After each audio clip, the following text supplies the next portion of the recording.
Hi guys, कैसे हो आप लोग। आई होप कोविड के टाइम पे आप सभी बिल्कुल ठीक हो और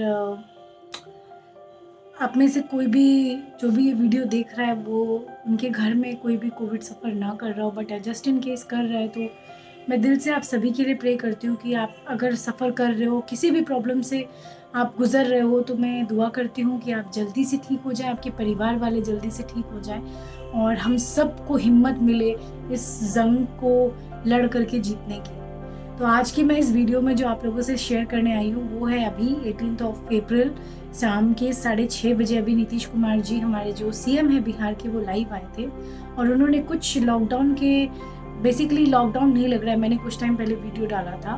बेसिकली लॉकडाउन तो नहीं है लेकिन आप कह सकते हो कि एक सॉर्ट ऑफ पहले जैसा फेज़ 1 का अनलॉक हुआ था उसी टाइप का लॉकडाउन अभी चल रहा है, चलेगा कल से।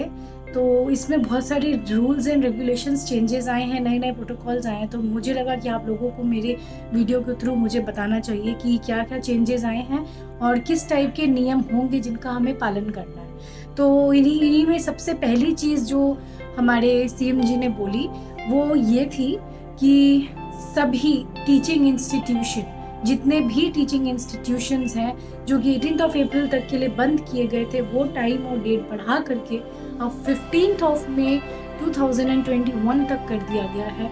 और ये मेक श्योर करने के लिए कि जो कोविड का सिचुएशन जिस तरीके से इसमें उछाल आया है, the amount of growth and the way जो अभी सिचुएशन हो रहा है और जैसे ये बढ़ता जा रहा है, इन सारी चीज़ों को नज़र में रखते हुए दे हैव मेड श्योर कि टीचिंग इंस्टीट्यूट्स बंद हो और ये 15 मई तक बंद रहेंगे। अपार्ट फ्रॉम दिस जो सेकेंड चीज़ जिस पे सबसे मेजर असर पड़ रहा है वो होंगे रेस्टोरेंट्स, जिम, स्विमिंग या इस टाइप के जो भी सिनेमा हॉल्स, जो भी पब्लिक गैदरिंग वाले एरियाज़ हैं, parks like not fun parks type के, वाटर पार्क्स, इस टाइप के जितने भी एरियाज़ हैं, स्विमिंग एरियाज़, इन सब को प्रतिबंधित कर दिया गया। ये सारी की सारी प्लेसेस अब बंद रहेंगी और हम लोगों को अब यहाँ पे नहीं जाना है।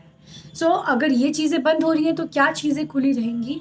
जो चीज़ें खुली रहेंगी वो रहेंगी बेसिक अमेनिटीज़ जैसे कि मेडिकल सर्विसेज और आपको फूड डिलीवरी होम सर्विसेज जो कि रात 9 बजे तक एक्टिवेटेड रहेंगी, ये खुली रहेंगी। और जैसे राशन मिलता था वो मिलेगा और इमरजेंसी सुविधा भी खुली रहेगी। इस लॉकडाउन में जो थर्ड चीज़ है जिसके ऊपर में प्रतिबंधन लगाया गया वो है मैरिजेस एंड श्राद्ध कार्यक्रम में। इनमें कोई रोक टोक नहीं की गई है कि कोई भी आपका प्रोसीजर चलने वाला, किसी की शादी होने वाली है, किसी के घर में कोई डेथ हो गया है, इस पर कोई रोक टोक नहीं की गई है। लेकिन जो कहा गया वो ये कहा गया है कि इंश्योर करने के लिए कि ये कोविड का केस ज़्यादा नहीं बढ़े, बीमारी ना फैले, 100 से ज़्यादा लोग ना हो किसी भी एक मैरिज सेरेमनी में और श्राद्ध कार्यक्रम में। अब आप एक चीज़ का यहाँ ध्यान दीजिएगा, एक होता है श्राद्ध कार्यक्रम और एक होता है दाह संस्कार। दाह संस्कार यानी कि जो भी बरियल सेरेमनी होती है, जैसे कि जो मुस्लिम्स हैं वो कब्रिस्तान में किसी भी बॉडी को दफनाते हैं और हिंदूज़ हैं वो किसी भी बॉडी को जलाते हैं। तो ये जो भी प्रोसीजर होता है फाइनल जर्नी का, लाइफ की एंड जर्नी का, इस प्रोसीजर में सिर्फ 25 लोग हो सकते हैं एक फैमिली के, ताकि ज़्यादा गैदरिंग ना हो और जो भी पालन है वो किया जाए। जो थर्ड जो इसका श्राद्ध कार्यक्रम होता है और मेन शादी का जो कार्यक्रम है, इसमें 100 लोगों को अनुमति दी गई है। यानी कि अभी आपका अगर वेडिंग कुछ भी मई तक में प्लान था, 15 मई तक में, और उस सेरेमनी में आपने अगर बहुत 1000 लोगों का टारगेट रखा हुआ था, तो अब आपको कट शॉर्ट करके सिर्फ 100 लोगों को ही बुलाना है और इसका मेक श्योर किया जाएगा कि बहुत स्ट्रिक्टली पालन। नाउ नेक्स्ट चीज़ जिसका हमें बहुत इम्पोर्टेंटली ध्यान रखना होगा वो ये है कि अभी मास्क जो है वो बहुत मैंडेटरी कर दिया गया है कि आप बिना मास्क के नहीं घूम सकते। मास्क पहनने के 2 रीजंस होते हैं। आपको ऐसा लगता है कि मास्क पहनने से आपका बचाव होगा और आप तो सबसे डिस्टेंस रख रहे हो, आप बच जाओगे। ऐसा नहीं है, सिर्फ बचाव के लिए ही नहीं। आपको अगर कोई प्रॉब्लम है, आप जो छींक रहे हो, आप जो खांस रहे हो, आप जो बोल रहे हो, उससे आपके मुंह से सलाइवा निकलता है, वो ड्रॉप्स में भी कोई भी तरह का वायरस हो सकता है, कोविड हो सकता है, और ये कोई भी इन्फेक्शियस या फिर आप किसी कोविड पेशेंट के कांटेक्ट में आए हो जो आपको पता नहीं है, सिम्टोमेटिक पेशेंट्स हैं, तो आपके मुंह से भी कोई ड्रॉपलेट्स ना निकले और लोग अफेक्ट ना हो, इसके लिए उसके ऊपर भी रोक लगाई गई है। नेक्स्ट चीज़ जो बहुत इम्पॉर्टेंटली इस बार बोला गया है वो ये है कि अब कोई भी कोविड पॉजिटिव अगर होता है कोई भी इंसान कहीं पे कोविड को पॉजिटिव होता है तो उस एरिया को कंटेनमेंट जोन किया जाएगा। आपको याद होगा जब कोविड का सिचुएशन पहले हुआ था, उस समय भी कंटेनमेंट जोन बना दिया जाता था। अगर यहाँ पे एक कोविड पेशेंट पाया गया तो उस एरिया को कंटेनमेंट जोन बना दिया जाता था और कोविड पेशेंट के घर के बाहर में एक बोर्ड लगा दिया जाता था कि ये कोविड पेशेंट है। तो बिल्कुल बोर्ड लगेगा या नहीं ये तो नहीं पता, बट हाँ कंटेनमेंट जोन का बैनर उस एरिया में लग जाएगा। तो ऑफकोर्स जब कंटेनमेंट जोन लग रहा है तो ये भी होगा ही श्योर कि इस घर में कोविड पेशेंट है। और आप बिल्कुल भी नहीं चाहोगे कि आपके घर में ऐसा कोई कंटेनमेंट जोन का बैनर लगे, कोई बाहर में ऐसा पोस्टर लगे। तो इसके लिए भी आपको इस चीज़ का पालन करना है। और बहुत ज़्यादा देखा जा रहा है कि इस बार के कोविड में पहले जैसे मैच्योर्ड अडल्ट्स अफेक्ट होते थे, इस बार यंगस्टर्स और बच्चे अफेक्ट हो रहे हैं। तो आप अगर सोच रहे हो कि know my immunity is strong, मैं बाहर जा सकता हूँ, कुछ भी करके आ सकता हूँ, तो आप यहाँ पे गलत हो। क्योंकि आप ठीक हो के आ सकते हो बट आपके घर में छोटे छोटे बच्चे हैं, बड़े बुजुर्ग हैं और बहुत से ऐसे यंगस्टर्स हैं जिनकी भी लाइफ शुरू भी नहीं हुई है। They have not even seen a half, just 1/4 of their life. आप उनके लाइफ को डेंजर में डाल रहे हो। तो आपको मेक श्योर करना है कि आप ये सारी मिस्टेक्स ना करो।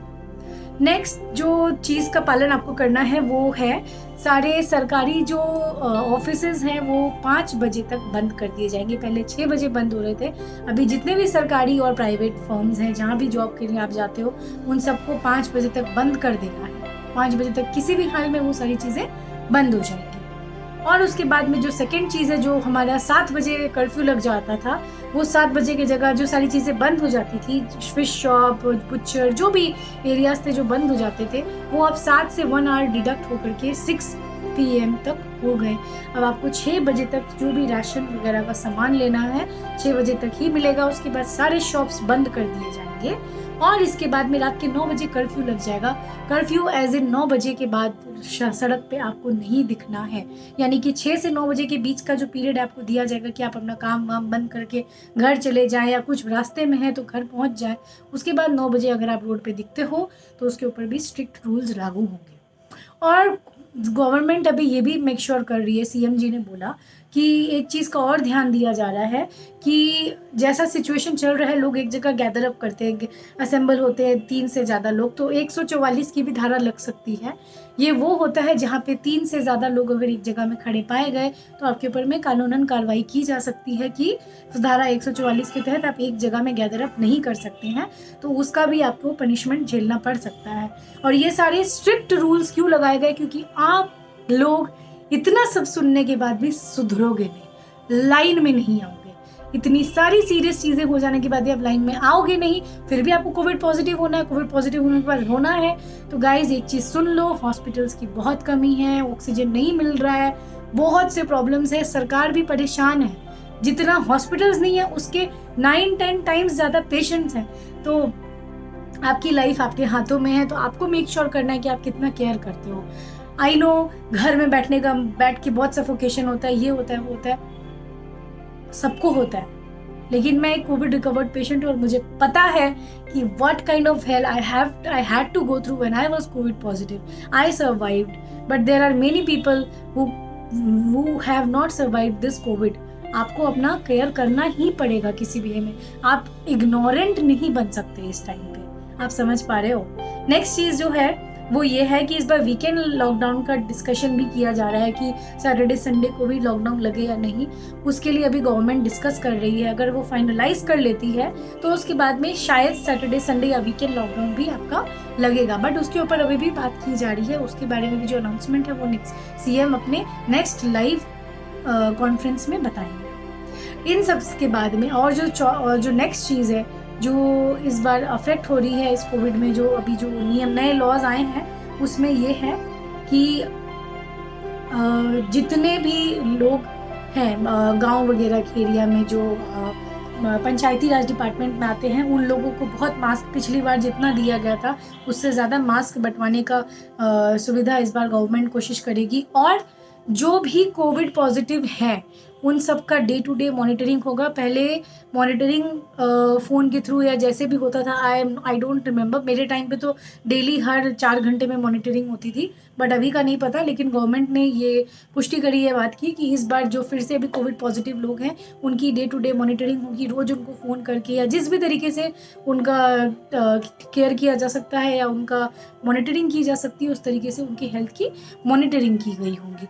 इसके अलावा ऐसे बहुत सारे रूल्स हैं जो गवर्नमेंट ने किए, जो बेसिक हाइलाइट्स है मैंने आपसे डिस्कस करने की कोशिश की है इस वीडियो में। और मैं एक बार गो थ्रू करना चाहती हूँ कि और ऐसा तो कुछ, हाँ, कोशिश किया जाएगा कि इस बार पर्याप्त संख्या में अस्पताल में बेड हो और एम्बुलेंस मुहैया कराने की आश्वासन दिया है सरकार ने।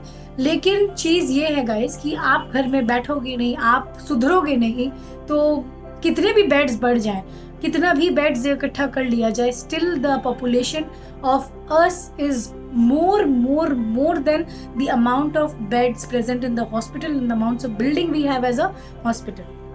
इन सब के अलावा गवर्नमेंट, हमारे सरकार ने एक चीज़ और बोली है कि जो भी लोग बाहर हैं अपने बिहार से, उनसे रिक्वेस्ट करी है, अपील करी है कि आप किसी भी बाहर में फंस गए हो तो आप जल्दी से बिहार आ जाओ, वापस आ जाओ।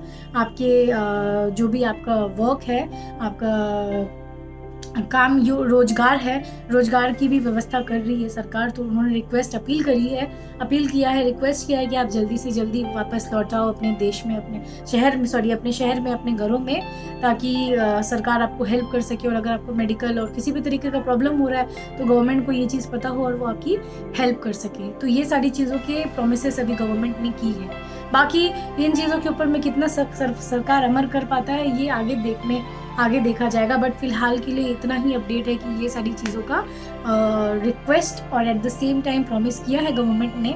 लेकिन ये सब चीज़ I believe as a person तभी पॉसिबल हो सकता है जब hand to hand give and take situation को हम लोग रखें। अगर हम लोग रूल्स को फॉलो करेंगे तो कहीं ना कहीं कंट्रोल तो ऑफ कोर्स हो सकता है, और अगर रूल्स को फॉलो नहीं करते हैं तो आप देखो आपको क्या करना है। आपको मास्क पहनना है या फिर ऑक्सीजन का मास्क पहनना है, वो आपके हाथ में, आपका डिसीजन है। सो इसके साथ वीडियो बहुत लंबी होगी। इसके साथ जो भी और कुछ रूल्स बचे हुए हैं और जो कुछ बचे हुए हैं वो गाइडलाइंस आपको ऑफ कोर्स कल के न्यूज़पेपर में भी देखने को मिल जाएंगे। बट सो फार ये जो कुछ इंपॉर्टेंट हाइलाइट्स है मैंने इस वीडियो के थ्रू आपको बताने की कोशिश की है।